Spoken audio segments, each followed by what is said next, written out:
Hello class, welcome back बच्चों। तो कह रहे हो जो स्टार्ट करते हैं नया लेक्चर। बेटा नए लेक्चर में चर्चा शुरू कर रहे हैं चैप्टर नंबर 1 की। और तो बेटा चैप्टर नंबर 1 स्कूल में भी आपने 2-3 बार करा होगा, 2-3 बार खुद से भी पढ़ा होगा, क्योंकि पीरियोडिक्स भी दिए, हाफ ईयरली भी दिए, पढ़ना ही पड़ा होगा आपको। मैं कोशिश करूंगा आपकी कुछ नॉलेज एडिशन और कर सकूं। ठीक है ना जी। चैप्टर नंबर 1 एक 50 मिनट 1 घंटे की क्लास में मुझे दोबारा से शुरू से लेकर एंड करना उसका। चलिए आराम से समझना बेटा क्या है चैप्टर नंबर 1। सर आपको कभी भी नहीं लगेगा कि हम तेज चले, ये मैं फॉर श्योर बोल रहा हूँ। आपको कभी नहीं लगेगा कि मेरी स्पीड बढ़ी। जैसे मैं नॉर्मली बढ़ाता हूँ बिल्कुल वैसी ही क्लास चलेगी और चैप्टर तब भी बढ़ेगी, इसके साथ खत्म होगा। बेटा ट्रेडिशनली मैनेजमेंट क्या था? देखो ट्रेडिशनल डेफिनेशन और मॉडर्न डेफिनेशन में बस 2 वर्ड का अंतर है। मैं आपसे हमेशा पूछता हूँ, मैंने और जब शुरुआत करी थी बिजनेस स्टडीज की क्लास वर्क की, तब भी आपसे ये पूछा था बेटा कि मैनेजर की जॉब आप क्या समझते हो, मैनेजर की जॉब होती क्या है? बेटा मैनेजर कभी खुद से काम नहीं करते, उनका काम होता है दूसरों से काम निकलवाना। Management is the art of getting things done through others. बेटा मैनेजमेंट वही है, मैनेजमेंट एक आर्ट है जहां दूसरों से काम निकलवाया जाता है, और ये आर्ट मैनेजर के पास होती है कि कैसे दूसरों से काम निकलवाना है। और मैंने इस चीज का एग्जांपल देते हुए आपको बोला था कि आप किसी होटल में जाओ, आप किसी रेस्टोरेंट में जाओ, तो आप देखते हो बेटा एक एक वेटर एक एक टेबल को सर्व कर रहा है, या दो दो तीन तीन टेबल को सर्व कर रहा है। लेकिन कहीं ना कहीं दूर खड़ा एक आदमी उनको बड़े क्लोजली ऑब्जर्व कर रहा है कि वो क्या कर रहे हैं। बेटा वही उनका मैनेजर है। ठीक है ना जी। और कितनी बार इंस्ट्रक्शन आपके सामने दे रहा होता है कि इस टेबल से ये जूठे बर्तन उठा लो, या यहाँ ये सर्व करो, या ये ऐसे सर्व करो। बेटा मैनेजर खुद से काम नहीं करता, उसका काम है दूसरों से काम निकलवाना।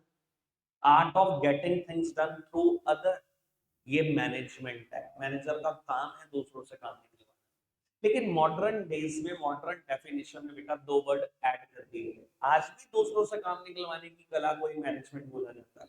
पर बेटा वो जो काम निकलवाने एफिशिएंटली एंड इफेक्टिवली। क्या फर्क होता है इन दोनों वर्ड में? बेटा एफिशिएंटली काम निकलवाना मतलब विद इन द कॉस्ट, और इफेक्टिवली मतलब with in the time.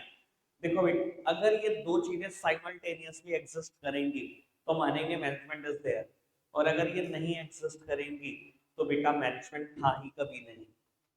Simultaneously exist करनी चाहिए मतलब दोनों साथ साथ एग्जिस्ट करनी चाहिए। कहने का मतलब क्या है, एक एग्जांपल से समझ लो। अगर आपको आपका मैनेजर एक काम दे रहा है कि 1 महीना लगा दो, आपको 1000 यूनिट बेचनी है, और आप 50,000 रुपए तक खर्च कर सकते हो।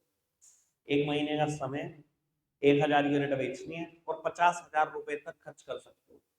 बेटा या प्रोड्यूस करने के लिए कहा गया, और आपने क्या किया, आपने 15 दिन में ही प्रोड्यूस कर दी 1000 यूनिट।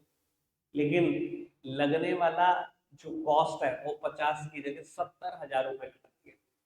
आप बेटा यहाँ पर क्या थे, आप सिर्फ इफेक्टिव थे क्योंकि आपने within the time period काम किया। You are not being efficient. 50,000 रुपए के अंदर अंदर काम पूरा करना था, आपने कॉस्ट एक्सीड कर दी, 70,000 रुपए खर्च कर दिए। तो आप सिर्फ इफेक्टिव हो, विद इन द टाइम पूरा कर रहे हो काम, विद इन द कॉस्ट नहीं कर रहे। समझ आएगा? और यही एग्जाम्पल को थोड़ा सा और चेंज कर दो। मान लो आपने सिर्फ 20,000 रुपए खर्च करके टारगेट अचीव कर दिया, 1000 यूनिट बना दी, पर 30 की जगह 45 दिन दिए। You are being efficient here, सिर्फ एफिशिएंट हो। 50 की जगह 20 खर्च रहे हो, विद इन द कॉस्ट आप काम को कर रहे हो, विद इन द टाइम नहीं कर पा रहे। 30 दिन का समय दिया था, 45 दिन लगा दिए। समझ आई बात? कब मैनेजमेंट होगा? इन दोनों ही सिचुएशन में मैनेजमेंट नहीं था, जब एफिशिएंसी और इफेक्टिवनेस साथ साथ आ जाए।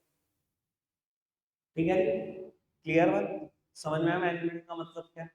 चलिए बात को आगे बढ़ाते हैं। बेटा सबसे पहले ही हम टॉपिक स्टार्ट कर रहे हैं nature of management. Nature of management बेटा 3 बातें, management as a science, management as an art, और मैनेजमेंट एज अ प्रोफेशन। और बेटा इन टॉपिक को करने का तरीका भी बिल्कुल सिमिलर है। सुन लो समझ लो क्या है। देखो मैनेजमेंट एज अ साइंस का मतलब क्या है बेटा? इसका मतलब है मैं मैनेजमेंट को कंपेयर कर रहा हूं विद साइंस। तो करना कैसे है बेटा? सबसे पहले साइंस का मीनिंग लिखो, उसके बाद साइंस में जितने फीचर्स हैं वो सब लिखो बेटा। मान लो साइंस में एक फीचर है सिस्टमैटिक बॉडी ऑफ नॉलेज, ठीक है जी। आपने बताया फर्स्ट पैराग्राफ में कि साइंस में फीचर कैसे प्रेजेंट है, फिर बेटा पैराग्राफ चेंज किया, फिर बताया कि मैनेजमेंट में प्रेजेंट है तो कैसे है और नहीं है तो कैसे नहीं है, ठीक है जी। यानी कि हर हेडिंग में दो पैराग्राफ होंगे, पहले ये बताना साइंस में प्रेजेंट कैसे है, फिर ये बताना मैनेजमेंट में है तो कैसे और नहीं है तो कैसे नहीं है, फिर दूसरी हेडिंग, ऐसे तीसरी हेडिंग। अगर सारे फीचर मैनेजमेंट में हुए तो बेटा मैं कंक्लूड करूंगा कि मैनेजमेंट एक कंप्लीट साइंस है, ठीक है जी। ऐसे ही मैं कंपेयर करूंगा विद आर्ट, ऐसे ही हम कंपेयर करेंगे विद प्रोफेशन, ठीक है जी। चलिए जी, सबसे पहले बेटा मैनेजमेंट को कंपेयर करते हैं विद साइंस। बेटा सिर्फ डेफिनेशन पढ़ रहे हैं साइंस की, कहता है science is a systematic body of knowledge. ये वर्ड हैविंग नहीं है बेटा, हैविंग है। Having logically observed principle and findings, it establishes cause and effect relationship between two or more events. The basic feature of science are as follows. चलिए basic feature तो पढ़ेंगे पढ़ेंगे, अब साइंस की आपने डेफिनेशन एक मीनिंग पढ़ा। देखो हो सकता है आपको कोई वर्ड क्लियर ना हुआ हो, ऑब्वियसली पहली बारी में सिस्टमैटिक बॉडी ऑफ नॉलेज का मतलब नहीं पता होता, कोज एंड इफेक्ट तो फिर पता होता है, चैप्टर नंबर 2 में हम पढ़कर आते हैं, ठीक है ना जी। थोड़ा सा प्रिंसिपल और फाइंडिंग्स भी पता ही होता है क्योंकि चैप्टर नंबर 2 में भी ऐसी चीजों का डिस्कशन था। लेकिन बेटा कहीं ना ये वर्ड नहीं समझ में आता सिस्टमैटिक बॉडी ऑफ नॉलेज, तो घबराओ नहीं बेटा, समझ सब कुछ आ जाएगा क्योंकि पहला फीचर ही मैनेजमेंट का ये है। तो वो क्या मतलब है सिस्टमैटिक बॉडी ऑफ नॉलेज का? बेटा आप एक बात बताओ, science systematic body of knowledge है, ये मैं आपको बता देता हूँ। सिस्टमैटिक बॉडी ऑफ नॉलेज का मतलब होता है साइंस के ऊपर बहुत सारा अपना लिटरेचर है, अपने प्रिंसिपल है, अपने थीसिस है, उनकी अपनी ऑब्जर्वेशन है। सर मैं कहता हूँ आपने सिक्स क्लास में साइंस पढ़नी शुरू की होगी या पता नहीं फोर्थ में, ठीक है ना जी। और मैं कह रहा हूँ अगर पूरी जिंदगी भी साइंस के थीसिस पढ़ते जाते ना, लिटरेचर पढ़ते जाते, तो खत्म नहीं होती। इतना लिटरेचर साइंस के ऊपर है, तो क्या साइंस एक सिस्टमैटिक बॉडी ऑफ नॉलेज है? बिल्कुल है जी। हर उस सब्जेक्ट को मैं सिस्टमैटिक बॉडी ऑफ नॉलेज कह सकता हूँ जिसके ऊपर अपना लिटरेचर है, अपने प्रिंसिपल्स हैं, अपनी ऑब्जर्वेशन फाइंडिंग्स है, अपने थीसिस हैं। तो बेटा मैं आपसे पूछता हूँ क्या management systematic body of knowledge नहीं है? और इससे मैनेजमेंट से मेरा मतलब क्या, आपको पता है मैनेजमेंट डिग्री कौन सी है? BBA and MBA is the management degree, ठीक है ना। बीबीए और एमबीए मैनेजमेंट की डिग्री तो है।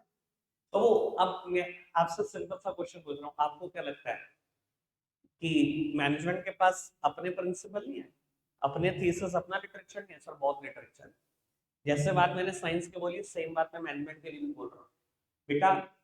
अगर सिर्फ मार्केटिंग पे लिटरेचर पढ़ना शुरू कर दोगे ना, सिर्फ मार्केटिंग पे, मैं बहुत दूर नहीं जा रहा, अब से पढ़ना शुरू करो, जब तक जिंदगी है तब तक पढ़ते रहो। इतने लोगों ने लिटरेचर लिखा और इतना लिटरेचर लिखा, इतना बड़ा वर्ड है मार्केटिंग, बाकी तो किसी की जरूरत ही नहीं पड़ेगी, एक मार्केटिंग नहीं पूरा कर पाओगे ताउम्र, इतना लिटरेचर है।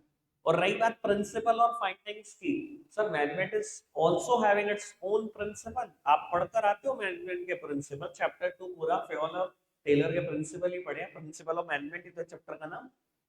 तो क्या मैनेजमेंट के पास लिटरेचर है, प्रिंसिपल्स हैं, फाइंडिंग्स, ऑब्जर्वेशन है, थीसिस है, सब कुछ है जी। तो पहला फीचर तो बेटा मैनेजमेंट में प्रेजेंट है। क्या बात समझ में आई अच्छे से? चलेगी आगे बढ़ते हैं बेटा। Second heading, second feature of science, principle based on experimentation. बेटा कहते हैं साइंस के प्रिंसिपल एक्सपेरिमेंटेशन पर बेस्ड है, ऑब्जर्वेशन पर बेस्ड है, फाइंडिंग पर बेस्ड है, टेस्टिंग पर बेस्ड है। हाँ जी बिल्कुल है। और खाली इन पर बेस्ड नहीं है बेटा, it provide the exact results. बेटा खाली साइंस के प्रिंसिपल इन चीजों पर बेस्ड नहीं है बल्कि वो बहुत एग्जैक्ट रिजल्ट देते हैं। जैसे कि वाटर को 100 डिग्री सेल्सियस पे बॉईल करो तो वो इवेपोरेट हो जाता है, सबने पढ़े हैं प्रिंसिपल। सर क्या मैनेजमेंट के प्रिंसिपल्स एक्सपेरिमेंटेशन, टेस्टिंग इन पर बेस्ड नहीं है? सर बिल्कुल बेस्ड है। एक्सपेरिमेंटेशन पर बेस्ड है, टेस्टिंग पर बेस्ड है, ऑब्जर्वेशन पर बेस्ड है, फाइंडिंग पर बेस्ड है, बट एग्जैक्ट रिजल्ट नहीं देते। जितना एग्जैक्ट रिजल्ट साइंस के प्रिंसिपल देते हैं उतना मैनेजमेंट के प्रिंसिपल नहीं देते। याद होगा आपको principle of division of work, division of work leads to the specialisation. और मैं आपसे पूछूं बेटा डंके की चोट पे क्या हमेशा डिवीजन ऑफ वर्क स्पेशलाइजेशन में रिजल्ट करेगा? तो आंसर इज नो। क्योंकि अगर आपको याद हो मैंने आपको ये बताया था कि एक आदमी जब एक जैसा काम बार बार करता है, हो सकता है उसकी एफिशिएंसी बढ़े ना, वो बोर हो जाए, उसकी एफिशिएंसी गिर जाए बढ़ने की जगह। बताया था ना। आप तो कहते हो ना काम को छोटे छोटे पार्ट में डिवाइड कर दो स्पेशलाइजेशन होगा। बैंक में तो पूरा सिस्टम स्पेशलाइजेशन का ही है, डिवीजन ऑफ वर्क का ही है। एक आदमी को आपने रोज एक कुर्सी थमा रखी है जी, नोट गिन बस, डिपॉजिट एक्सेप्ट कर।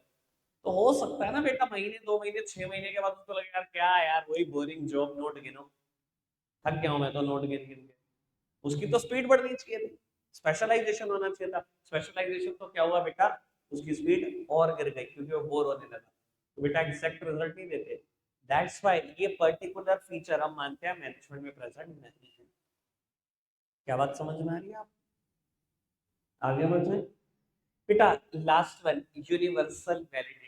देखो साइंस के प्रिंसिपल सच हैं, हर जगह पर सच है, यूनिवर्सल वैलिड है। They hold true under each and every situation. अगर कोई प्रिंसिपल है तो बेटा हर सिचुएशन में सच है वो। प्रिंसिपल ऑफ ग्रेविटेशन दुनिया में के किसी कोने में चले जाओ वो सच है तो सच है, ठीक है ना जी। लेकिन क्या बेटा मैनेजमेंट में ये गुण है? मैनेजमेंट के प्रिंसिपल यूनिवर्सल एप्लीकेबल है?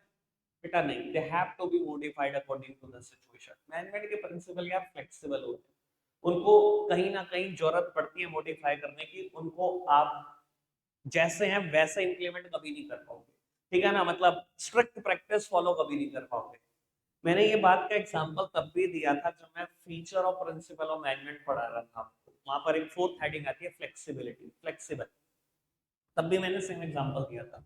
आप बेटा डंके की चोट पे कह सकते हो ए को कि तेरा सीनियर है ओ, तुझे हमेशा ओ से ऑर्डर लेना है, बोलो डंके की चोट पे।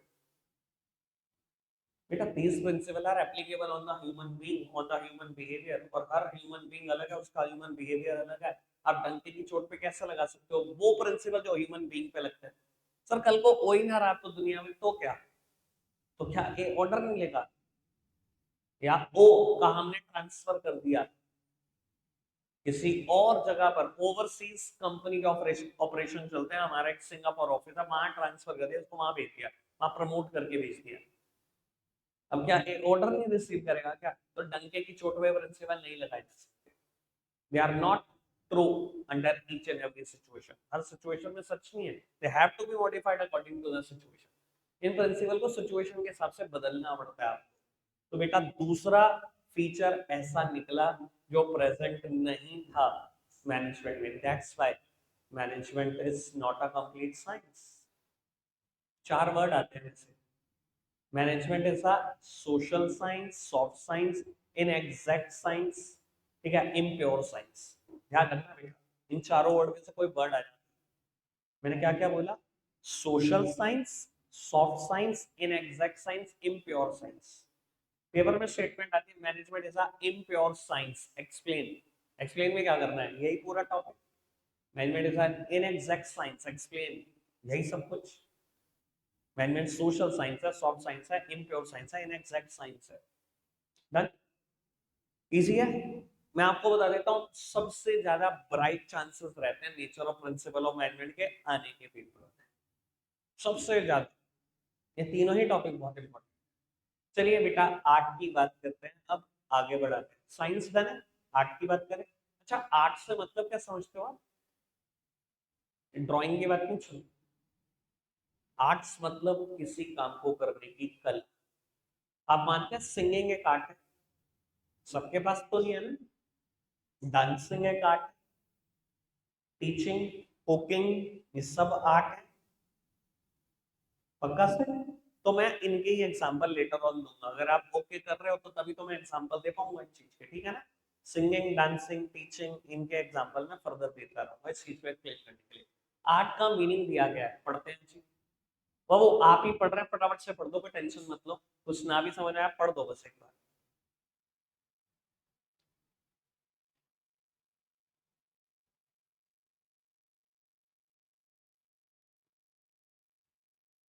अब लगा होगा कि यार समझ ही क्या आया हमें, लिखा हुआ है art require application of personal skill and knowledge as well as it involve continuous practice and creativity. नहीं भी समझ में घबराओ नहीं, यही दोनों फीचर बने हुए हैं यहाँ पर, पर्सनलाइज्ड एप्लीकेशन और यहाँ पर based on practice and creativity. सब समझ में आ जाएगा, टेंशन मत लो। डेफिनेशन जानबूझ के ऐसी बनाई गई है ताकि आपको सब कुछ समझ आ चुका हो, ठीक है ना। फीचर में सब बातें मैंने एक्सप्लेन की हुई है। चलिए सबसे पहले पहले फीचर की बात करते हैं, existence of theoretical knowledge. Please मेरी तरफ ही देखते हैं। अच्छा एक बात बताओ, आपको क्या लगता है सिंगिंग में, डांसिंग में कोई थ्योरेटिकल नॉलेज नहीं? एक्टिंग में, टीचिंग में कोई थ्योरेटिकल नॉलेज नहीं? सर ऐसे कोई आर्ट नहीं है जिसमें अपनी थ्योरेटिकल नॉलेज ना हो। मैं इवन आपको ये बता देता हूँ, आजकल के एक्टर रणबीर कपूर, रणबीर सिंह, आप ज्यादातर देखोगे न्यूयॉर्क से उन्होंने थिएटर किया है, डिग्री ली है, मास्टर डिग्री ली है। एक्टिंग में प्योरली थियोरेटिकल नॉलेज है पहले। बट अबाउट टीचिंग, ऑल्दो मैंने नहीं करी, मैंने पढ़ाई नहीं करी, लेकिन बीएड डिग्री में क्या कराते हैं बेटा? टीचिंग की डिग्री है, थियोरेटिकल नॉलेज है। 2 साल की बीएड हो गई एक की जगह कि बहुत सिलेबस था, आराम से पढ़ो। पहले थियोरेटिकल नॉलेज है। Even singing involve theoretical knowledge. आप ये कहो ना सीधा गाना शुरू करूंगा जी, या मैं तो भैया गिटार बजाना चाहता हूँ, रॉक स्टार लगना चाहता हूँ, सब जिस मर्जी गुरु के पास चले जाना, पहले दिन कॉपी पेन लेके आपको बिठा देंगे, बेटे पहले 7 सुर की तो बात कर तू, पहले आपको थ्योरेटिकल नॉलेज देंगे। सीधा प्रैक्टिकल कुछ नहीं है, किसी भी आर्ट में नहीं। क्लियर है की बात? समझ में आती है बात? क्या मैनेजमेंट में थ्योरेटिकल नॉलेज है? सर मैंने आपको बताया था कि खाली मार्केटिंग पे पढ़ना शुरू कर दो, खत्म नहीं होगा। यही फीचर वहां बोला था, यही बात मैं यहाँ बोल रहा हूँ। तो बेटा थ्योरेटिकल नॉलेज मैनेजमेंट में ही है। तो फर्स्ट फीचर प्रेजेंट है आर्ट का मैनेजमेंट में, बढ़िया। बेटा second feature is personalised application. देखो बेटा, जैसा कि नाम सजेस्ट कर रहा है, art is totally based upon personalised application. Sir अगर मैं ये कह दूं ना दो डांसर को कि ये गाना है और आपको कंटेम्परेरी पर डांस करना है, कंटेम्परेरी स्टाइल है, सेम गाना दिया और सेम स्टाइल दिया, they both were different in their demonstration. दोनों बिल्कुल डिफरेंट हो गए, मानते हो आप? Because art is totally based upon personalised application. आपने एक जगह से भी सीखा होगा तब भी डिफरेंट होगा। दो टीचर को कह दिया जाए ना ये सेम लिटरेचर है जो आपको पढ़कर बताना है, उनके पढ़ने के तरीके में भी अंतर होगा। दो सिंगर को कह दिया जाए ना यही गाना गाना है, तब भी दोनों अलग अलग तरीके से गाना। Art is totally based upon personalised application. क्या बात ठीक है? समझ आ रही है? क्या मैनेजमेंट में फीचर है? बिल्कुल है जी। अब अच्छा एक बात बताता हूँ, यही प्रिंसिपल फर्दर बीबीए और एमबीए में पढ़ोगे आप, फ्योर टेलर के पर बहुत डिटेल में पढ़ोगे। एमबीए में तो एक किताब हो जाती है, एक एक प्रिंसिपल, यही प्रिंसिपल पढ़ते हैं। अब भैया आप मैनेजर बन के निकले हो, एमबीए कर चुके हो, आप देखोगे आपके कुछ दोस्त अपनी ऑर्गेनाइजेशन में फंक्शनल फॉर्मेनशिप लगा रहे हैं और एक दोस्त यूनिटी ऑफ कमांड लगा रहे हैं। अब दोनों एक दूसरे के बिल्कुल अपोजिट है। यूनिटी ऑफ कमांड कहता है बंदे से ऑर्डर लेना चाहिए, फंक्शनल फॉर्मेनशिप कहता है वर्कर 8 लोगों से ऑर्डर लेगा। तो art is totally based upon personalized application, so that's why management is also based upon personalized application। Management भी पर्सनलाइज्ड एप्लीकेशन है। सब अपने हिसाब से इस्तेमाल करते हैं, इम्प्लीमेंट करते हैं। सबकी अपनी मर्जी है, किसी को क्या अच्छा लग रहा है, किसी को क्या। समझ में आ रही है बेटा? तो दिक्कत कोई परेशानी कोई? दोनों फीचर डन, दोनों में प्रेजेंट है मैनेजमेंट को, दोनों फीचर आर्ट वाले हैं मैनेजमेंट के अंदर। तीसरा बेटा based on practice and creativity. Sir art totally practice पर बेस्ड है, आपकी क्रिएटिविटी पर बेस्ड है। जितनी प्रैक्टिस करते जाओगे उतना आगे बढ़ते चले जाओगे। मैं कहता हूँ बेटा एक ही गाना, देखो म्यूजिक में सिर्फ 7 बेसिक नोट्स हैं, सारे गामा पा पा दा नी सा, सबने सुना है, ठीक है ना? बेसिक नोट्स के नाम तो सबको पता है। बेटा कितने सारे म्यूजिशियन ऐसे हैं जो अपनी कॉम्पोजिशन को कितना यूनिक कर देते हैं सिर्फ इन 7 बेसिक नोट्स। अब सोचो एक एक गाने को कितने कितने तरीके से गाया गया है। एक एक गाने को 11-11 तरीके से गाया गया। क्या किस पर बेस्ड है? प्रैक्टिस और क्रिएटिविटी। महान सिंगर तो आपको पता ही है कि कैसे कैसे रहे हैं हमारे देश में, पता है ना? क्या क्या नाम रहे हैं, आपके पापा भी बताते होंगे। लता मंगेशकर जी को तो आप सबने सुना ही होगा। पता कितने गाने गाए होंगे अकेली लेडी ने? 50,000 इन 13-14 डिफरेंट लैंग्वेजेस। एक औरत ने एक एक गाने को 4-4 तरीके से गा देती थी वो। उनका कोई जवाब नहीं है। अब सोचो, अगर आपके पास प्रैक्टिस हो तो कितना क्रिएटिव हो सकता है आपका दिमाग। Artist artist totally based upon practice and creativity. हटा बेटा, सेम बात मैनेजमेंट में भी है। सेम बात। कल को आप एमबीए करते हो, आप उसके बाद किसी ऑर्गेनाइजेशन को ज्वाइन करते हो, आप ह्यूमन बिहेवियर के टच में रहते हो for 20 years, for 20 long years. Sir आप अपने प्रिंसिपल दे सकते हो, केवल टेलर के प्रिंसिपल फॉलो करने की कोई जरूरत नहीं है। आपने भी तो वही ह्यूमन बिहेवियर देखा जो उन्होंने देखा था। 20 साल ह्यूमन बिहेवियर देखा है। तो बेटा इतनी चीजें प्रैक्टिस और क्रिएटिविटी पर बेस्ड है। मैनेजमेंट भी प्रैक्टिस और क्रिएटिविटी पर बेस्ड है। आपकी प्रैक्टिस, आपकी क्रिएटिविटी, आप नए प्रिंसिपल दे सकते हो, किसी के पुराने फॉलो करने की जरूरत नहीं। यानी कि आर्ट के सारे फीचर मैनेजमेंट में। That's why management is a complete art. ठीक है, आप पहले दोनों टॉपिक फटाफट से स्पीड बढ़ा। बढ़िया के बेटा, चलिए चर्चा शुरू करते हैं प्रोफेशन की। और बेटा कंपेयर करते हैं मैनेजमेंट को प्रोफेशन के साथ। साइंस के साथ कंपेयर किया समझ आया, आर्ट के साथ कंपेयर किया समझ आया। अब बेटा प्रोफेशन का नंबर है। कहता है profession is a well defined body of knowledge which can be acquired through training and instruction and it follow ethical standard. वैसे अगर कभी 11th में मुझसे प्रोफेशन टॉपिक सुना हो ना, तो एक एक वर्ड समझ में आ गया होगा इसका, कि कैसे ट्रेनिंग में सीखना पड़ता है प्रोफेशन को, कैसे एक एथिक्स होते हैं प्रोफेशन के अंदर। नहीं भी सुना कोई टेंशन नहीं है, मैं अभी बिल्कुल क्लियर करूंगा। एक एक हेडिंग में इन सब चीजों की चर्चा आएगी, टेंशन फ्री रहो। चलिए पहली हेडिंग पढ़ते हैं। वैसे well defined body of knowledge, sir तीनों जगह पर पहली हेडिंग यही थी ना? वहां सिस्टमैटिक बॉडी ऑफ नॉलेज लिखा है, आर्ट्स में एग्जिस्टेंस ऑफ थ्योरेटिकल नॉलेज लिखा है, या well defined body of knowledge लिखा है। लगभग मतलब सेम है बेटा। हर प्रोफेशन के पास अपने थीसिस, अपना लिटरेचर है। आप मेडिसिन शुरू करो, इतना रेप्यूटेड, इतना बढ़िया प्रोफेशन, सर बहुत लिटरेचर है पढ़ने के लिए। अरे अभी शुरू करो, जिंदगी भर पढ़ो, इतने ऑथर्स ने इतना लिटरेचर लिखा है। आप सीए शुरू करो, अभी पता लगेगा कितना लिटरेचर है। सर कोई प्रोफेशन चूज कर दो, लॉ शुरू करो, अब देखना कितने ऑथर ने कितना लिटरेचर लिखा है। थक जाओगे पढ़ते पढ़ते, जिंदगी बीत जाएगी, लिटरेचर खत्म नहीं होगा। तो भाई हर प्रोफेशन पे भरकर लिटरेचर। क्या मैनेजमेंट में है? अब मैं बार बार वही वर्ड बोलूं, बहुत है। ठीक है, नहीं पहला फीचर तो प्रेजेंट है। आगे बढ़ते हैं। रेस्ट्रिक्टेड एंट्री, बहुत काम की बात बेटा। प्रोफेशन में your entry is restricted through clearing an examination. Profession में आपकी एंट्री ना रेस्ट्रिक्ट की गई है। एक एग्जाम जब तक क्लियर नहीं करोगे तब तक प्रोफेशन में एंट्री नहीं होगी। जैसे कि एमबीबीएस का लास्ट सेमेस्टर क्लियर नहीं करोगे तो भैया डॉक्टर प्रोफेशन में एंट्री नहीं होगी। सीए फाइनल क्लियर नहीं करोगे तो भैया सीए प्रोफेशन में एंट्री नहीं होगी। ठीक है ना जी? लॉ का फाइनल सेमेस्टर क्लियर नहीं करोगे तो लॉ में एंट्री नहीं होगी। तो बेटा प्रोफेशन में आपकी एंट्री को रेस्ट्रिक्ट किया गया थ्रू क्लियरिंग एन एग्जामिनेशन। क्या मैनेजमेंट में ऐसा कुछ है कि जब तक एमबीए नहीं करोगे मैनेजर नहीं कहलाओगे? सर मैं बता देता हूं, आज भी ऐसा नहीं है। आज भी ऐसा नहीं है।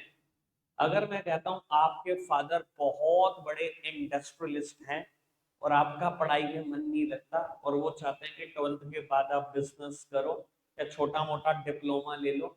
12th के बाद आप छोटा मोटा बिजनेस स्कूल से किसी से डिप्लोमा लेते हो, ना एमबीए किया ना कुछ, और सीधा अपने आप को मैनेजर कहलवाते हो अपनी ऑर्गेनाइजेशन में।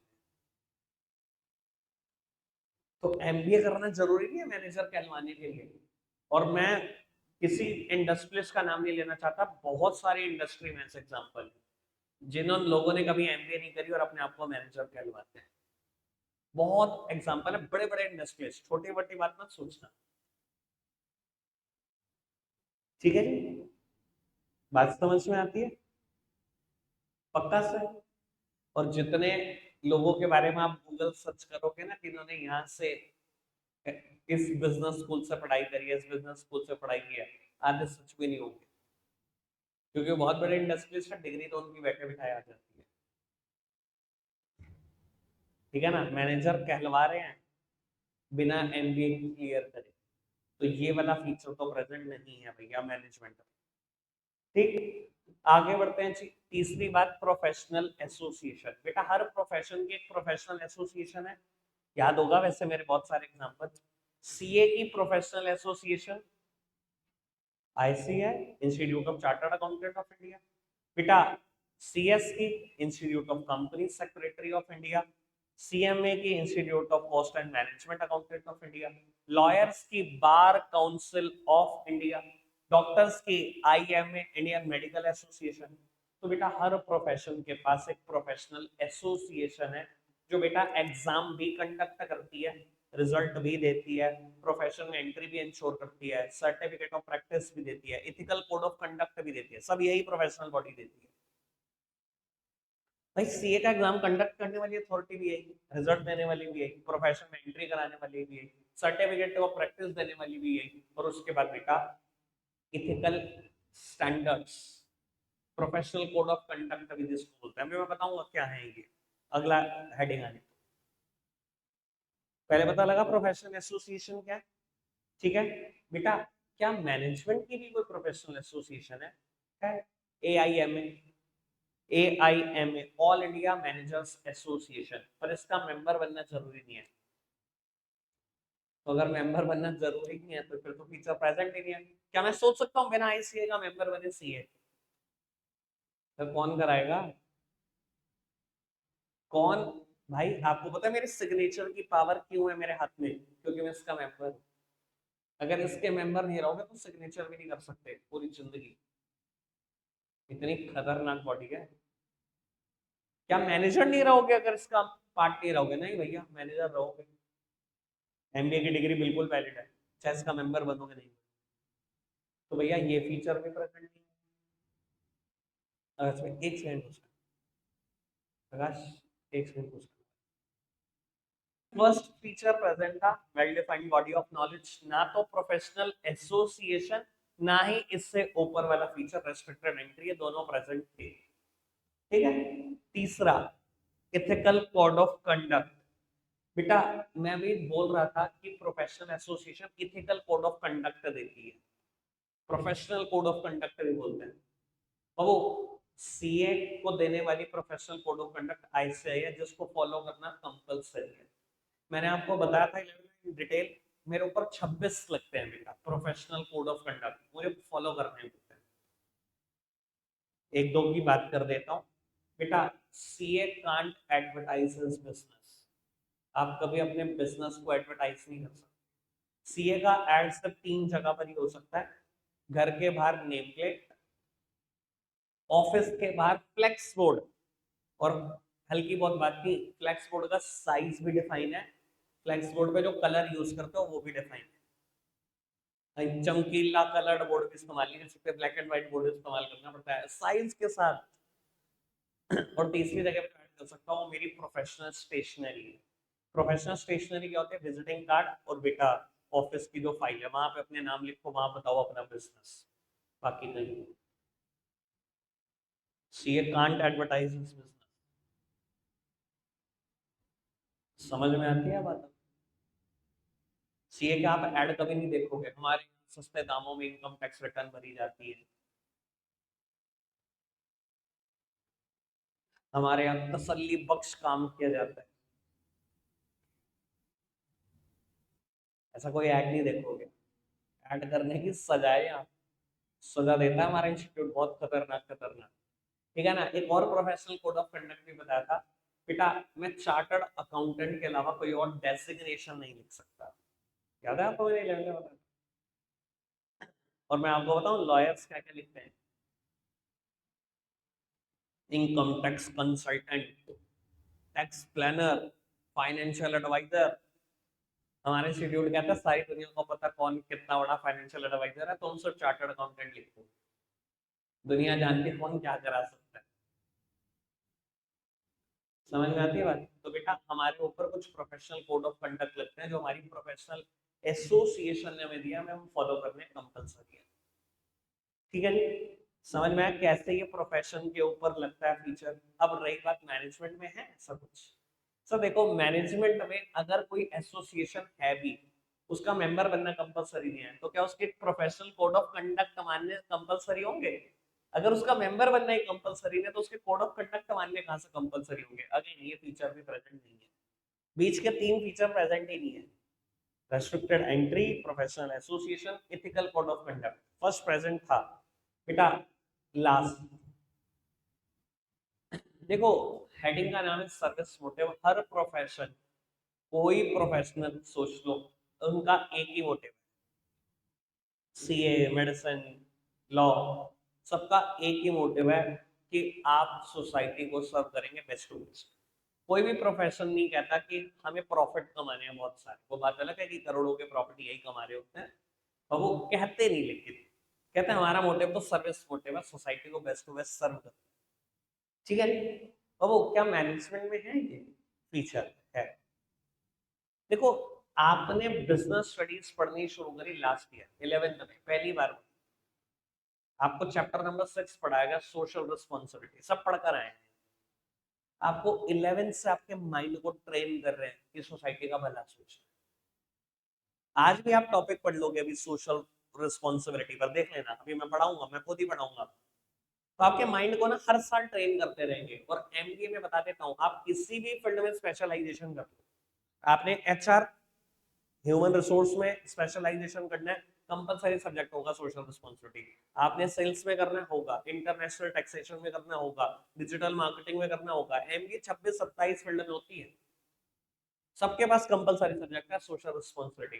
क्योंकि आपको ट्रेन किया जा रहा होता है कि कल को आप जिस भी ऑर्गेनाइजेशन के मैनेजर बनोगे, आपको आपके ओनर को सिखाना है सोशल रिस्पॉन्सिबिलिटी भी प्राइम है प्रॉफिट मैक्सिमाइजेशन के साथ साथ। यानी कि हाँ, हर मैनेजमेंट डिग्री का भी तो सोसाइटी को सर्व करना ही है। तो ये फीचर तो प्रेजेंट है, फर्स्ट और फिफ्थ प्रेजेंट है, बीच के तीन प्रेजेंट नहीं थे। तो management is not a full fledge profession. लेकिन मैनेजमेंट एक कंप्लीट आर्ट था, क्योंकि आर्ट के सारे फीचर थे। साइंस नहीं था, चार वर्ड है साइंस में तो, inexact, impure, social and soft science. बताइए डन है कितनी बार? कहीं से कहीं तक कोई दिक्कत नहीं? बढ़ाए बात को आगे, चलिए बेटा अब आ जाते हैं लेवल्स पर। आ जाते हैं, मुझे ना लेवल्स पढ़ाने में थोड़ा सा ज्यादा मजा आता है। आप आ जाओ जरा, पहले लेवल से खत्म। लो सामने देखना, top level, middle level, lower level and workers. मुझे जितना बच्चे इसमें परेशान होते हैं ना, मुझे सबसे फोक का टॉपिक लगता है। ठीक है जी, मैंने अगर किसी ने वीडियो सुनी हो पास्ट ईयर की तो आपको पता होगा किस तरीके से मैं कराता हूँ इस चीज को। नहीं सुनी को टेंशन मत लो, मैं अभी बताता हूँ इसको कैसे उड़ाते हैं हवा में। तो वो पेपर में कभी भी ऐसे नहीं कहता कि आपको मिडिल लेवल के फंक्शन बता दो या लोअर लेवल के फंक्शन बता दो। आपको कहता है ये पर्सन है, फला फला इसका डेसिग्नेशन है, आप बताओ ये किस लेवल पे काम करता है और इसके फंक्शन बताओ। सर अगर डेजिग्नेशन से लेवल पहचान लिया सही तो लगभग कहानी ठीक होगी। अगर मान लो उसका डेजिग्नेशन था प्लांट सुपरिंटेंडेंट और आप लिखा है कि ये लोअर लेवल पे काम करता है, उसके बाद कोई फंक्शन पड़ेगा नहीं, क्योंकि आंसर अगर मिडिल लेवल था और आपने लोअर लेवल सोचा तो आपने फंक्शन भी लोअर लेवल के लिखे होंगे। कट, पूरा गया।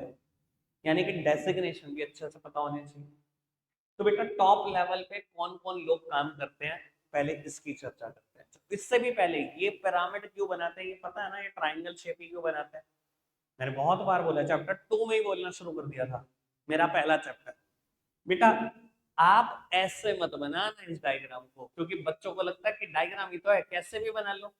भाई ये ट्राइंगल शो करता है सबसे छोटा ट्राइंगल है, इसका मतलब सबसे कम नंबर ऑफ एम्प्लॉई है। ये ट्राइंगल और बड़ा है, इसका मतलब नंबर ऑफ एम्प्लॉई और ज्यादा है, और ये सबसे बड़ा है तो और ज्यादा है। और सच में अगर वर्कर को भी इस डायग्राम में इंक्लूड करना होता तो ये इतना बड़ा होता। वर्कर क्योंकि जीरो लेवल पे काम करते हैं, इसलिए बेटा वर्कर को इस डायग्राम से आउट किया गया है। और बहुत सारी बुक्स तो बनाती नहीं, लेकिन मैं बहुत शुरुआती दिनों से बनाता, मैं वेरी फर्स्ट डे से बनाता आ रहा हूँ इस चीज को, ताकि बच्चों को क्लैरिटी मिले। ठीक है जी। अब बेटा टॉप लेवल पे काम कौन करता है, सीधा इसकी बात करते हैं। सब बड़े बड़े लोग जितने मूवी में आप उल्टे सीधे नाम सुनते हो, सब टॉप लेवल पे ही काम करते हैं। आपको मूवीज में, वेब सीरीज में किसी का डेजिग्नेशन छोटा नहीं दिखा जाता, सब बड़े बड़े नाम बोले जाते हैं। ठीक है ना जी। MD, board of directors, managing director, board of directors, CEO, chief executive officer, chief financial officer, chief operating officer, इसके अलावा चेयरमैन या chairperson, president, vice president, general manager, यही है सारे बड़े बड़े। ठीक है जी। इसके अलावा कोई और नाम आएगा नहीं, टॉप लेवल की एग्जॉस्टिव लिस्ट है। ठीक है जी। बेटा मिडल लेवल पे आता कौन है, सारे मैनेजर सिर्फ दो के नाम छोड़ दो। एक तो ये रहा जीएम। जीएम क्यों नहीं आता, मैं हमेशा ऐसे याद रखता हूँ इस चीज को कि सारे मैनेजर जीएम को रिपोर्ट करते हैं, तो सेम लेवल पे थोड़ी होंगे। जिसको रिपोर्ट कर रहे हैं वो तो बड़े ओहदे पे बैठा होगा ना। सारे मैनेजर में कौन आ गया, purchase manager, production manager, sales manager, marketing manager, human resource manager, factory manager, जो भी रह गया, फाइनेंस मैनेजर, जिसका भी नाम रह गया, सारे मैनेजर चिपका दो। और साथ में प्लांट सुपरिंटेंडेंट। ठीक है। ठीक है। मैंने क्या बोला, मिडिल लेवल पे कौन नहीं आते, दो मैनेजर नहीं आते, बाकी सारे कौन से दो, एक तो हो गया जीएम, और एक बेटा एक और नाम है first line manager. First line manager, ये भी मैं पर्टिकुलर तरीके से याद रखता हूं, तो मैं आपको सारे तरीके बताता हूं, क्योंकि बुक्स में ये डायग्राम है ही नहीं, वर्कर है ही नहीं बेटा। इसका लाइन में नंबर पहला है, ऐसे याद रखता हूं मैं। First line manager, first line manager, line का नंबर पहला है इसका, याद रहेगा। First line manager lower level का पार्ट। दो मैनेजर छोड़ दो, जीएम और फर्स्ट लाइन मैनेजर, बाकी दुनिया के सारे मैनेजर यहाँ काम करते हैं। ठीक बात। तो यहाँ और क्या आता है, देखो मैं वैसे इस लिस्ट को कभी भी एग्जॉस्टिव बना नहीं सकता। मैंने बता दिया यहाँ सारे मैनेजर और प्लांट सुपरिटेंडेंट और यहाँ के सारे डेजिग्नेशन, जो बच रहा है वो यहाँ लिख देना। कभी नाम देगा मशीन ऑपरेटर, कभी सुपरवाइजर, कभी इंस्पेक्टर, कभी क्या कभी क्या, जो मर्जी नाम दे दे लोअर लेवल। ठीक बात। ठीक है जी। चलिए बात करते हैं बेटा टॉप लेवल के फंक्शंस की। अब फंक्शंस आराम से समझना, क्योंकि नंबर इसके हैं बेटा 5। अब मैं याद इतने ईज के साथ करा दूंगा, कभी जिंदगी में मैं बोलने नहीं दूंगा, ये मैं फॉर श्योर बोल रहा हूँ। अच्छा आपने मैनेजमेंट के 5 फंक्शन पढ़े पोस्ट डीसी, इधर देखना। टॉप लेवल के यही फंक्शन है, planning, organising, staffing, controlling. Directing का मैं कुछ नहीं बोल रहा। ठीक है जी। याद रहेगा। प्लानिंग में तो टॉपिक पढ़ा था आपने, ऑब्जेक्टिव और पॉलिसी। प्लानिंग में तो पढ़े टाइप्स ऑफ प्लानिंग। तो बेटा long term objective, organisational objective हमेशा टॉप लेवल सेट करता है।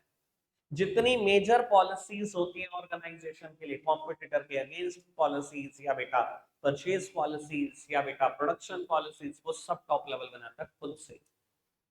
दो फंक्शन समझ में, प्लानिंग करता है, ऐसे याद रखना। ऑर्गेनाइजिंग भी यही करते हैं। ऑर्गेनाइजिंग मतलब बेटा ऑर्गेनाइजेशन को फंक्शनल स्ट्रक्चर में बांटे या डिविजनल स्ट्रक्चर में बांटे। और फंक्शनल में बांटे तो कितने डिपार्टमेंट में बांटे, और डिविजनल में बांटे तो कितने डिविजन्स में बांटे, ये कौन डिसाइड करता है, ये हमेशा टॉप लेवल डिसाइड करता है। ठीक है बेटा। स्टाफिंग, सर वैसे तो हम पढ़ते आ रहे हैं कि मैनेजमेंट का हर फंक्शन हर लेवल पे परफॉर्म होता है, मैनेजमेंट का हर फंक्शन। ठीक है, ये बात आप समझ नहीं पाते, लेकिन अब शायद समझ में आ जाए। बेटा की अपॉइंटमेंट्स की बात कर, देखो वैसे मेनली अपॉइंटमेंट करने की जिम्मेदारी एचआरएम की होती है। मिडिल लेवल पे काम करता है, मैं बोल ही चुका हूँ सारे मैनेजर मिडिल लेवल पे काम करते हैं। ह्यूमन रिसोर्स मैनेजर सारी अपॉइंटमेंट ये खुद करता है। लेकिन मैंने क्या बोला, टॉप लेवल का फंक्शन है की अपॉइंटमेंट्स। अगर बड़ी मेजर अपॉइंटमेंट है, मैं कहता हूँ किसी ऑर्गेनाइजेशन में एचआरएम की ही अपॉइंटमेंट होनी है, तो कौन करेगा, एचआरएम खुद ही नहीं है, ऑब्वियसली टॉप लेवल करेगा ना। Finance manager, human resource manager, इन रिक्रूट कौन करता है, बड़े अपॉइंटमेंट हमेशा टॉप लेवल खुद करता है। समझ आ रही है बात? और बेटा रही बात कंट्रोलिंग की, बड़े बड़े लेवल के काम रिव्यू करना, बड़े बड़े डेसिग्नेशन के काम रिव्यू करना, कौन रिव्यू करेगा, कौन मॉनिटर करेगा कि सही काम कर रहा है कि नहीं? फाइनेंस मैनेजर सही काम कर रहा है कि नहीं? ह्यूमन रिसोर्स मैनेजर सही काम कर रहा है कि नहीं? ऑब्वियसली यार ये मॉनिटरिंग तो टॉप लेवल अपने हाथ में रखेगा ना। समझ में आई ना? अब इससे बताओ, इससे आसान कोई बता सकता है टॉप लेवल के फंक्शन? 5 फंक्शन है, डन हो गए। इससे आसान कुछ भी नहीं है। ठीक है, चलिए बात करते हैं बेटा मिडिल लेवल के फंक्शंस की। सामने ही देखना बेटा, सबसे पहला फंक्शन यहां ऑब्जेक्टिव था ना, यहां कर दो departmental objective. Departmental objective. Sir आप ऑर्गेनाइजेशनल गोल सेटअप करते हो, ऑर्गेनाइजेशन के लिए ऑब्जेक्टिव सेट करते हो, लेकिन बेटा अपने डिपार्टमेंट के लिए, अपने लेवल्स के लिए मिडिल लेवल ही ऑब्जेक्टिव सेट करता है। ठीक है, तो वो पॉलिसीज बनाता कौन है? Top level. आपने देख ली मेजर पॉलिसीज ये बनाता है बेटा। ये चाहे तो देखो ऑर्डर तो नहीं दे सकते ना अपने से बड़े लेवल को, लेकिन रिकमेंडेशन तो दे सकते हो, रिक्वेस्ट तो कर सकते हो कि सर इस पॉलिसी में चेंज होना चाहिए, मुझे ऐसा लग रहा है। तो डिपार्टमेंटल ऑब्जेक्टिव यहां से ही ऑब्जेक्टिव से बना डिपार्टमेंटल ऑब्जेक्टिव। ठीक है ना, यहीं से बनी रिकमेंडेशंस। कोई दिक्कत तो नहीं दो बातों में? तीसरी और चौथी बात वैसे ही बहुत आसान है बेटा। Middle level is the link between top level and the lower level. दिखाई दे रहा है? इन दोनों के बीच लिंक है। तो बेटा टॉप लेवल के दिए गए ऑर्डर इंस्ट्रक्शन पास किए जाते हैं लोअर लेवल को, मिडिल लेवल यही काम करता है, और इनकी opinion, grievances, suggestions pass on किए जाते हैं टॉप लेवल। डन बात? कोई दिक्कत तो नहीं बेटा? मिडिल लेवल के पास एक और काम है कि वो इनको ड्यूटीज असाइन करते हैं। कौन बंदा क्या काम करेगा, असाइनमेंट ऑफ ड्यूटीज। ठीक है जी, समझ में आती है बात? इसके अलावा मैं लिखने को बहुत कुछ लिखवा सकता हूँ। इनको अगर कोई ट्रेनिंग की जरूरत पड़ेगी, ऑब्वियसली मिडिल लेवल देगा ऑन द जॉब ट्रेनिंग। इनके वर्क को ओवरव्यू कौन करेगा, सुपरविजन ऑब्वियसली मिडिल लेवल करेगा। अब मेरे से पूछा गया लोअर लेवल के फंक्शन, बिल्कुल cut copy paste, middle level के सारे फंक्शन कॉपी है। सर आप लिंक थे इन दोनों के बीच, लोअर लेवल लिंक है मिडिल लेवल और वर्कर के बीच। इनके ऑर्डर्स पास ऑन करता है वर्कर को, इनकी opinion, grievances, suggestion pass on करता है मिडिल लेवल को। डन? डन? सर सुपरविजन करना, इनके काम को ओवरव्यू करना आपकी जिम्मेदारी है। वर्कर डिसिप्लिन में रहे, डिसिप्लिन अनदर हेडिंग, आपकी जिम्मेदारी है, वर्कर ना लड़े।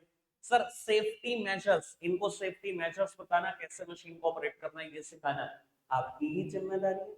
ऑन द जॉब ट्रेनिंग देना आप ही की जिम्मेदारी है।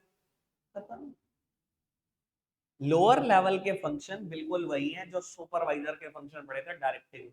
और जब मैंने सुपरवाइजर के फंक्शन पढ़ाए थे तब मैंने आपको यही कहा था बेटा, लोअर लेवल के फंक्शन और सुपरवाइजर के फंक्शन में कोई अंतर नहीं है, सुपरवाइजर लोअर लेवल की ही पोस्ट है। कि जब मैं कराऊंगा चैप्टर 1 में, मैंने कहा था तब आपको लगेगा रिवीजन हो रहा है। डन है बात? कोई दिक्कत, कोई परेशानी? कोई? सारे लेवल्स डन? बहुत इजी लगा? ऐसा लेवल मुश्किल लगा कि बहुत मुश्किल हो गया? कुछ है नहीं ऐसा बेटा। अब आ जाओ, आप लगभग शुरू के तीसरे पेज पे होंगे, ऑब्जेक्टिव्स लिखे होंगे मैनेजमेंट के 3। ऑर्गेनाइजेशनल ऑब्जेक्टिव, अगले 5 से 7 मिनट के अंदर अंदर खत्म होना है चैप्टर। बाबू 3 तरीके के ऑब्जेक्टिव लिखे गए होंगे। एक तो ऑर्गेनाइजेशनल ऑब्जेक्टिव, एक बेटा सोशल ऑब्जेक्टिव, और बेटा पर्सनल ऑब्जेक्टिव। लिखे गए? नहीं भी मिले तो छोड़ दो, आप सामने देखो, मैं ही करा बेटा। मैनेजमेंट के 3 ऑब्जेक्टिव है। ऑर्गेनाइजेशनल ऑब्जेक्टिव को ही कुछ लोग इकोनॉमिक ऑब्जेक्टिव भी बोलते हैं। देखो मैनेजमेंट का पहला एम होता है कि बिजनेस कमाएगी, ठीक है ना जी, इकोनॉमिक ऑब्जेक्टिव। तो वो और इकोनॉमिक ऑब्जेक्टिव तीन हैं, सर्वाइवल, प्रॉफिट और ग्रोथ। क्या होता है सर्वाइवल? देखो पहले दिन मैनेजमेंट हो या कोई हो, आपको अरबोपति कोई नहीं बना सकता। पहले दिन सोच पता है क्या होती है कि मेरा बिजनेस बस इतना रेवेन्यू कमाता रहे that it covers the cost, बस कॉस्ट निकलती रहनी चाहिए। सर्वाइवल हो गया, टिक गए मार्केट में, 3 महीने हो गए, 6 महीने हो गए, साल भर निकल गया, टिक तो गया मार्केट में, लोगों को प्रोडक्ट के बारे में भी पता लग गया। सर अब आप चाहते हो कि मेरा revenue should exceed the cost, यानी कि मैं कुछ कमाऊं, मेरा प्रॉफिट भी तो होना चाहिए कुछ। चलो जी कमाने लगे बेटा, उसके बाद हम सोचते हैं ग्रोथ। ध्यान रखना बेटा, ग्रोथ को मेजर करने का कोई एक तरीका नहीं है, हर आदमी ग्रोथ की डेफिनेशन अलग सोचता है। मैं बता देता हूँ कितने तरीके से ग्रोथ को सोचा जा सकता है। एक आदमी कहता है कि जब मैं आया था मेरी सेल्स 2000 रुपए थी एक दिन की, आज मेरी एक दिन की सेल 2 लाख रुपए, मैंने ग्रोथ किया, आज ही ग्रोथ किया, increase in sale is growth. एक आदमी कहता है जब मैं आया था मैंने एक प्रोडक्ट से शुरुआत की थी, आज हम हमारी कंपनी 5 प्रोडक्ट बनाती है, ग्रोथ है सर। हाँ, increase in number of product is also growth. जब मैं आया था तो 10 एम्प्लॉय थे, आज मेरे पास 500 लोग काम करते हैं, क्या ग्रोथ किया है sir? Increase in the number of employees also growth. जब आया था तो एक फैक्ट्री थी, आज 5 फैक्ट्री है, क्या ये ग्रोथ है? ये भी ग्रोथ है। तो सेल का बढ़ना, एम्प्लॉय का बढ़ना, प्रोडक्ट का बढ़ना, फैक्ट्रीज का बढ़ना, ये सब ग्रोथ है। और ग्रोथ कोई आदमी ये नहीं कर सकता बस यही ग्रोथ होती है। समझ में आ रही है बात? पक्का से समझ में आया इकोनॉमिक ऑब्जेक्टिव क्या है? सर क्या मैनेजमेंट चाहते हैं सर पैसे बनाते रहो? नहीं भाई, सोसाइटी का भला सोचो। मैं थोड़ी देर पहले बोल रहा था कि मैं आज फिर करूंगा इसके बाद। और सोसाइटी का भला सोचने का फिर अगेन एक तरीका नहीं। Say no to plastic bag, plantation of tree, recycle of plastic, national integration, creation of employment opportunity. जो मर्जी करो बस सोसाइटी का भला सोचना चाहिए। और मैनेजमेंट कहता है सोचो, ठीक है डन। और उसके बाद बेटा मैनेजमेंट ये नहीं कहता आप खुद कमाते रहो बेटा। ऑर्गेनाइजेशन में एम्प्लॉय ऑर्गेनाइजेशन को ज्वाइन करते हैं, वो भी तो बेटा अपने पर्सनल ऑब्जेक्टिव के लिए करते हैं। एम्प्लॉय भी तो चाहता है मुझे कुछ मिले, और मैनेजमेंट कहता है हाँ हम एम्प्लॉय तुझे भी देंगे। और डायरेक्टिव में हम यही सब पढ़कर आते हैं, फाइनेंशियल और नॉन फाइनेंशियल इंसेंटिव। किसी को प्रमोशन देते हैं, किसी को बोनस, किसी को इंक्रीमेंट, किसी को परक्यूसिट्स, किसी को allowances, production linked wage incentive, पता नहीं क्या क्या तो हमने वहां पढ़ा। Recognition, job security, employee participation, सब कुछ तो पढ़ा है। तो मैनेजमेंट कहता है कुल मिलाकर ऑर्गेनाइजेशन भी कमाए, एम्प्लॉइज भी कमाए, सोसाइटी का भला भी सोचो, ठीक है। एक छोटा सा टॉपिक कोऑर्डिनेशन। देखो मैंने मैनेजमेंट के फीचर और इंपॉर्टेंस नहीं पढ़ाए, और मैं आपको एक चीज बता देता हूँ, घर पे जब जाके पढ़ोगे इन फीचर और इंपॉर्टेंस को, सबसे आसान तरीका बताऊं। मैंने वैसे कभी आज तक पब्लिकली ये बात नहीं बोली, मैं कैसे समझता था अपने हिसाब से वैसे ही बता देता हूँ आपको। मैं कैसे पढ़ाई करी है इन टॉपिक्स की, सेम पढ़े हैं मैंने फीचर 2010 में, 9-10 मेरा बैच। आप 25-26 में पढ़ रहे हो, 15 साल बाद सेम पढ़े हैं मैंने। मैं हमेशा मैनेजमेंट वर्ड को ना मन में रिप्लेस कर देता था पोस्ट बेसिस से, और उसके बाद कोई फीचर कोई एडवांटेज पढ़ लेना, आप तो सब पढ़ा हुआ, कुछ है ही नहीं नया, नथिंग न्यू। चलो जी उत्तर जी, कोऑर्डिनेशन पे आते हैं। मैं सिर्फ सिंपल पहले कोऑर्डिनेशन की बात करता हूँ, फिर मतलब बताऊंगा, फिर टॉपिक पे चलते हैं। अच्छा आप समझते हैं वैसे कोऑर्डिनेशन क्या होता है? Unity among actions. जब बेटा एक्शंस में यूनिटी दिखाई दे तो वो कोऑर्डिनेशन है। तो वो मैंने, हार्दिक ने और उज्जवल ने ना कल देहरादून जाना है, और हम तीनों ने डिसाइड करा कि हम 10 बजे ना 9 गजा पीर पे मिले, ठीक है। मैं 10 बजे पहुंचा, हार्दिक 10:05 पहुंचा, उज्जवल 10:15 पहुंचा। बस मुझे एक बात बताओ, क्या हम तीनों कोऑर्डिनेशन में थे? क्या हमारे एक्शन में यूनिटी दिखी? नहीं दिखी ना। और जब यूनिटी नहीं होती, आपको भी पता है, अगर मैं ऑर्गेनाइजेशन के हिसाब से बात करूं, फिलहाल यहाँ पे समय की बर्बादी हुई सर, वहां समय की भी बर्बादी होगी और पैसे की भी बर्बादी होगी। अगर ऑर्गेनाइजेशन में आपके एक्शंस में यूनिटी नहीं दिखेगी तो भैया बहुत बर्बादी होगी। मानते हैं बात? ठीक बात। चलिए कोऑर्डिनेशन का बेसिक मतलब समझ में आ गया होगा। थ्रेड इन अ गार्लैंड हम ऐसा भी बोलते हैं इसको, आपको बताया होगा किसी ना किसी ने ना, ठीक है ना जी। ये थ्रेड की तरह है, फूल माला में धागा देखा अंदर होता है, सभी फूलों को पिरोए रखता है। तो बेटा planning, organising, staffing, directing, controlling सबको पिरोए रखता है कोऑर्डिनेशन। जब तक कोऑर्डिनेशन में रहोगे सब कुछ सही चलता रहेगा। कोऑर्डिनेशन से बाहर होगा आप खत्म। अभी धागा तोड़ दो सब खत्म हो जाएगा, कोऑर्डिनेशन तोड़ दो सब खत्म हो जाएगा। चलिए कोऑर्डिनेशन की इंपॉर्टेंस समझते हैं। 3 इंपॉर्टेंस है, फटाफट से निकाल लेते हैं तो ज्यादा अच्छा होता। थर्ड ऐसा होगा जहां आप हो वहां से 1-2 पेज पलट के होगी, size of the organisation, functional differentiation और स्पेशलाइजेशन, ये 3 हेडिंग होगी। तो वो सबसे पहले साइज ऑफ द ऑर्गेनाइजेशन, इधर देखना, इधर देखना। अभी मान लो मेरी ऑर्गेनाइजेशन में 2 ही लोग हैं, आकाश भाई और मैं। क्या कोऑर्डिनेशन बिठाना आसान है? यार 2 लोगों को बिठाना फिर भी बहुत आसान है। हाँ भाई कितने बजे आएगा, इतने बजे, हाँ भाई यहाँ यहाँ मिलता है, यहाँ मिलता है, चलो जी हो गया।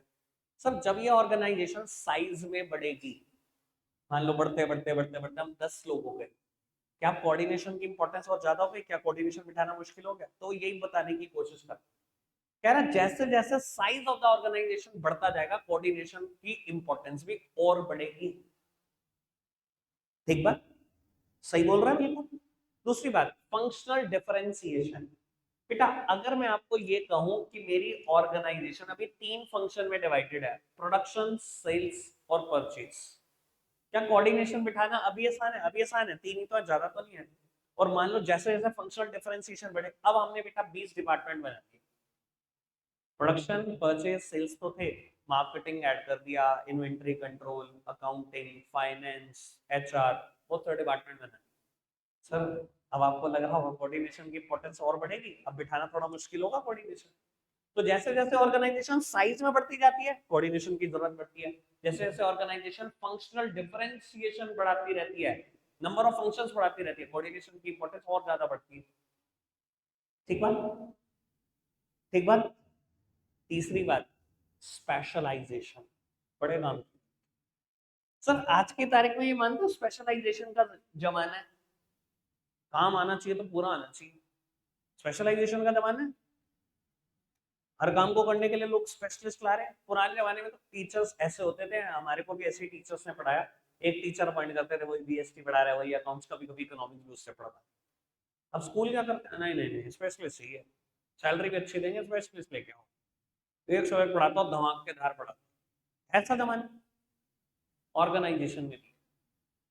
मान लो आप एक मशीनरी को इंपोर्ट करते हो, उसको चलाना एक ही आदमी को आता था, आपने उसको हायर करा, बड़े अच्छे खासे बड़ी हैंड्स ऑन सैलरी, वो मशीन ऑपरेटर है। अगर मशीन ऑपरेटर है, he is working on a lower level, ठीक है। अब कहता है जितने स्पेशलिस्ट आप रिक्रूट करते हो ना, उतना कोऑर्डिनेशन बढ़ाना मुश्किल हो जाता है, उतनी कोऑर्डिनेशन की जरूरत बढ़ जाती है। ऐसा क्यों? बिकॉज बेटा they try to work in isolation, उन्हें लगता है काम मुझे आता है, मैं क्यों प्लांट सुपरिंटेंडेंट का ऑर्डर लूं, मैं क्यों फैक्ट्री मैनेजर का ऑर्डर लूं, factory manager is working on a middle level, plant superintendent is working on a middle level, आपका सीनियर है। आप चाहते हो भैया मैं फैक्ट्री का इंचार्ज हूं, मैं ऑर्डर दूंगा, मेरे हिसाब से तो चलेगा। वो कहता मैं क्यों चलूं, काम तुझे आता है मुझे आता है, काम मुझे आता है, मैं क्यों तेरी सुनूं, मेरा जब मन करेगा तब आऊंगा, जितना मन करेगा उतना बनाऊंगा, मैं तो अपने हिसाब से जाऊंगा। कहता है जितने स्पेशलिस्ट रिक्रूट करोगे उतनी कोऑर्डिनेशन की जरूरत ज्यादा महसूस होगी आपको, क्योंकि वो काम नहीं करना चाहता किसी के हिसाब से, वो आइसोलेशन में काम करना चाहता है, किसी का ऑर्डर नहीं चाहता। ये स्पेशलिस्ट के नखरे हैं। डन, कोऑर्डिनेशन की इंपॉर्टेंस डन। चैप्टर मैंने मैनेजमेंट के फीचर नहीं पढ़ा, इंपॉर्टेंस नहीं पढ़ा, कोऑर्डिनेशन के फीचर नहीं पढ़ाए, जिसकी मुझे जरूरत नहीं लगती उसकी मेरे को जरूरत लगती नहीं सच में। आप पढ़ लेना, कोई भी दिक्कत आए आपको पता ही है, मैं बैठा हूँ। बाकी चैप्टर मैंने सारा खत्म कर दिया, ठीक है जी, within the time frame 1 घंटे में खत्म कर दिया। चलिए रखते हैं आज के लिए इतना ही है, पहले बच्चों बाय।